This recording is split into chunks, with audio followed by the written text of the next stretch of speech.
Pemirsa, Peri Papa Manamue, laki-laki berusia 41 tahun warga Jalan Karangsuwung, Banjargubu, Kabupaten Tabanan diamankan jajaran Polsek Kuta Utara. Pelaku melakukan pencurian dengan kekerasan atau curas di Jalan Krisnantara, Perumahan BTN Canggu Permai, Banjar Tandek, Desa Tibubeneng, Kuta Utara, Badung.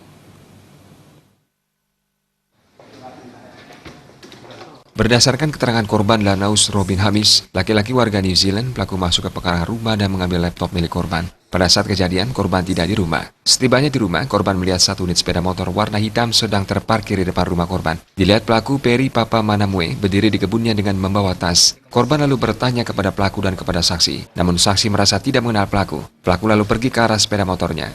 Korban curiga dengan gerak-gerik pelaku dan mengetahui di dalam tas pelaku terdapat laptop milik korban. Merasa aksinya diketahui korban, pelaku langsung memukul kepala korban dengan stik dan terjadilah perkelahian antara korban dan pelaku sehingga pelaku berhasil diamankan.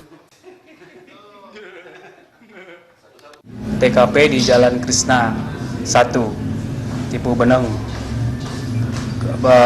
Korbannya berwarga negara New Zealand, pelakunya PB, orang Ambon ya, orang Maluku. Adapun barang buktinya satu buah laptop merek notebook, merek Apple MacBook. Kemudian modus operandinya seperti ada ini congkel, ada alatnya di sini di depan seperti kita lihat. Total kerugian lebih kurang 24 juta. Jadi modus operandinya dia mencongkel rumah ataupun villa.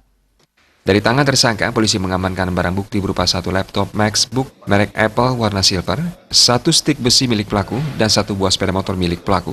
Akibat kejadian tersebut, korban mengalami kerugian sekitar 24 juta rupiah. Kini tersangka dan barang bukti telah diamankan di Polsek Kuta Utara. Akibat perbuatannya, pelaku dikenakan dengan pasal 365 KUHP tentang pencurian dengan kekerasan. Anggara Tanah Bali TV.